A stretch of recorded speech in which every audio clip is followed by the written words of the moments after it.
Arsenal aurait l'impression d'être dans un marché difficile cet été, tout en étant dans une position délicate en ce qui concerne les ventes de joueurs. Les Gunners viennent de rater l'occasion d'acquérir l'attaquant du RB Leipzig, Benjamin Sesko, et ne savent pas encore quelles sont leurs cibles prioritaires à d'autres postes, selon The Athletic. Le rapport explique que Arsenal pourrait être intéressé par la signature d'un milieu de terrain offensif, mais estime que le marché est difficile en ce moment, ce qui signifie qu'il n'y a pas nécessairement une liste claire de priorités qui émerge en ce moment. En outre, The Athletic affirme que Arsenal pense qu'il pourrait avoir besoin d'une vente importante pour commencer l'été, car il semble avoir besoin de se débarrasser de certains joueurs, même s'il est vrai que beaucoup de candidats potentiels à la vente n'ont peut-être pas pris de valeur depuis l'été dernier.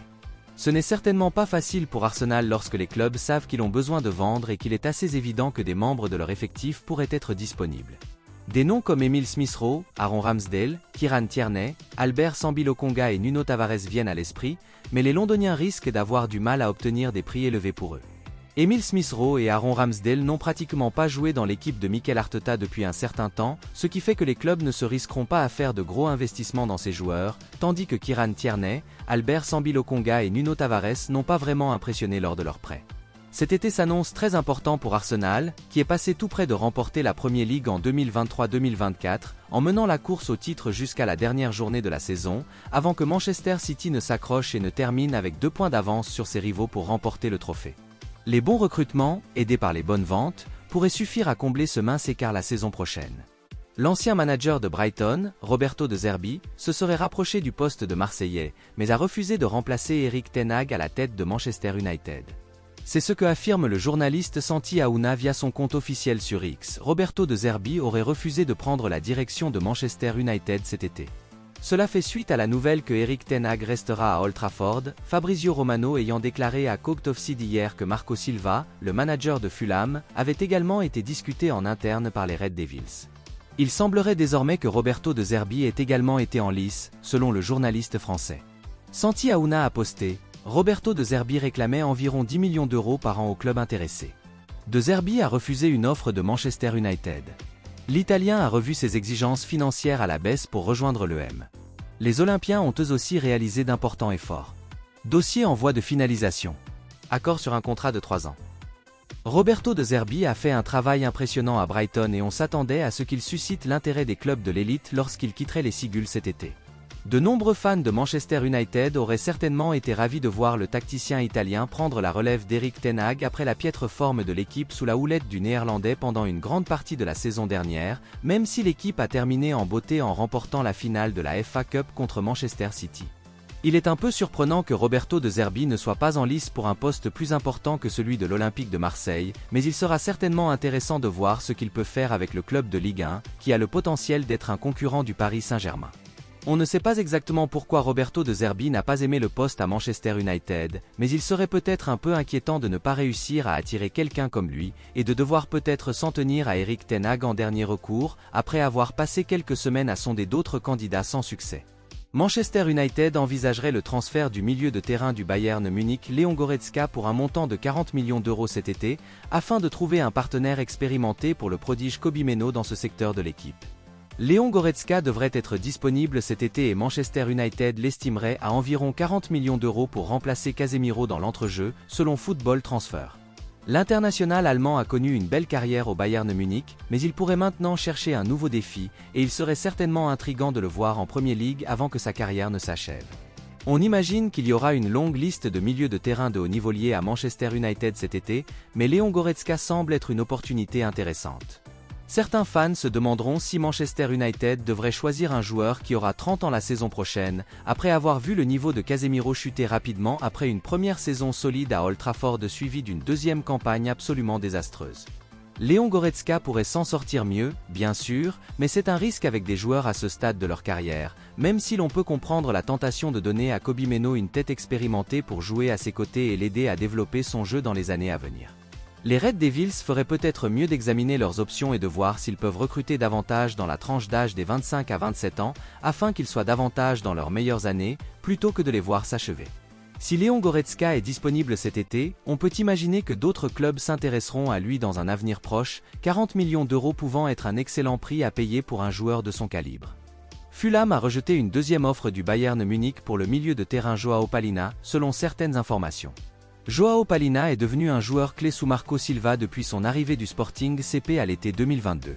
La saison dernière, le milieu de terrain, qui fait partie de l'équipe du Portugal qui se rendra à l'Euro 2024 ce mois-ci et qui compte 27 sélections, s'est classé premier parmi les joueurs de Fulham en Premier League pour les tacles, les possessions gagnées dans le tiers central et les buts de la tête.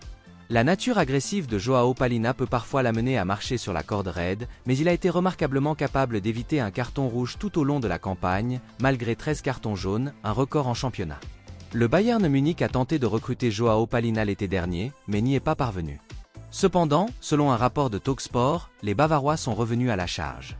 Après avoir vu leur offre de 35,6 millions d'euros refusée plus tôt cette semaine, il semblerait que le Bayern Munich ait été repoussé à 45 millions d'euros. Le contrat de João Palhinha à Craven Cottage court jusqu'à l'été 2028, tandis que Fulham a la possibilité de le prolonger d'une année supplémentaire. Cela dit, le vice-président de Fulham, Tony Khan, a déclaré à Talksport en février que le club étudierait les offres jugées raisonnables pour João Palhinha. Il a déclaré « Il est un grand joueur pour Fulham, nous aimons l'avoir et je veux que João reste avec nous aussi longtemps que possible. Mais cela fait partie du business, chaque fois que vous signez un joueur potentiellement, vous savez que vous allez, je l'espère, augmenter sa valeur et cela peut signifier que des gens vont venir. » Le Bayern Munich se reconstruit sous la houlette de son nouveau manager Vincent Kompany après une décevante 3e place et une saison sans trophée en 2023-2024, il est peu probable que cette saga de transfert ait déjà atteint sa conclusion. Le Real Madrid s'est renseigné sur la possibilité de recruter la star de Tottenham, Cristian Romero. Le vainqueur de la Coupe du Monde s'est imposé comme un joueur clé des Spurs depuis son arrivée. La saison dernière, il a franchi un nouveau palier en devenant vice-capitaine sous la houlette d'Ange Postecoglou. Il a formé un formidable partenariat en défense avec Mickey Van de Ven, menant le jeu depuis l'arrière, et s'est avéré être une menace constante sur les coups de pied arrêtés. Les performances exceptionnelles de Cristian Romero ne sont pas passées inaperçues et ont suscité l'intérêt de grands clubs européens, le Real Madrid étant apparemment l'un de ceux qui souhaitent s'attacher ses services. Selon les dernières informations de ESPN, les géants européens se sont renseignés sur la possibilité de recruter Cristian Romero. Le rapport affirme que Carlo Ancelotti souhaite recruter l'Argentin dans son équipe de stars et que le Real Madrid est déjà en train de faire le nécessaire pour s'assurer ses services. Cependant, il ne sera pas bon marché. Daniel Levy est susceptible d'exiger une somme énorme pour lui si le club envisage de le vendre. Selon Transfermarkt, la valeur marchande actuelle du joueur est de 60 millions d'euros, ce qui est le minimum que le club cherchera à obtenir pour lui. Cristian Romero a récemment insisté sur le fait qu'il était heureux de jouer sous les ordres d'Ange Postecoglou, mais ses commentaires ont suscité des inquiétudes, car il semble avoir laissé planer le doute sur son avenir, affirmant qu'il se concentre sur la Copa América. Il aurait déclaré « La vérité, c'est que je vais bien. Pour l'instant, je ne pense pas à ça, je pense à me préparer ces jours-ci pour rejoindre l'équipe nationale de la meilleure façon possible, ce qui est la prochaine étape que j'ai à franchir. » Les choses qui se présentent en ce moment sont évidemment toujours analysées, mais je ne pense pas à l'avenir, je pense à l'équipe nationale. Maintenant que j'ai la Copa América, j'essaierai toujours d'amener l'équipe nationale au sommet et nous verrons ensuite ce qui se passera. Liverpool se serait renseigné sur un éventuel transfert du défenseur et capitaine de Stuttgart, Waldemar Anton, dont la clause libératoire ne s'élève qu'à 22,5 millions d'euros. L'international allemand, qui peut jouer arrière central ou arrière droit, a impressionné en Bundesliga la saison dernière en aidant Stuttgart à terminer deuxième du tableau et à se qualifier pour la Ligue des Champions. Il se pourrait maintenant que les bonnes performances de Waldemar Anton le mènent vers un club encore plus important cet été. Liverpool, ainsi que le Bayer Leverkusen et le Borussia Dortmund, se sont renseignés sur lui, selon le journaliste Félix Arnold. Sur X, Félix Arnold a posté « Le top club anglais Liverpool s'est renseigné sur le capitaine Waldemar Anton du VfB Stuttgart. Outre Liverpool, le Borussia Dortmund et le Bayer Leverkusen sont également sur les rangs pour le chef de la défense de Stuttgart, qui sera disponible cet été pour 22,5 millions d'euros. Waldemar Anton semble certainement qu'il pourrait être une signature utile pour Liverpool, le joueur de 27 ans offrant polyvalence et expérience, alors qu'il est aussi sûrement quelqu'un qui serait un leader utile dans l'équipe, ayant porté le brassard de capitaine pour Stuttgart. L'actualité des transferts à Liverpool est plutôt calme en ce moment, même si le nouveau manager Arne Slot voudra certainement apporter des changements à l'équipe qu'il a hérité de Jürgen Klopp. Liverpool n'a pas réalisé la meilleure fin de saison possible, malgré une victoire en finale de la Carabao Cup et d'autres titres majeurs comme la Premier League et l'Europa League. Le potentiel de l'équipe de Liverpool est évident, mais l'arrivée d'un ou deux noms plus expérimentés comme celui-ci pourrait être utile pour s'assurer que l'équipe a ce qu'il faut pour s'accrocher dans les matchs les plus importants, quand cela compte le plus.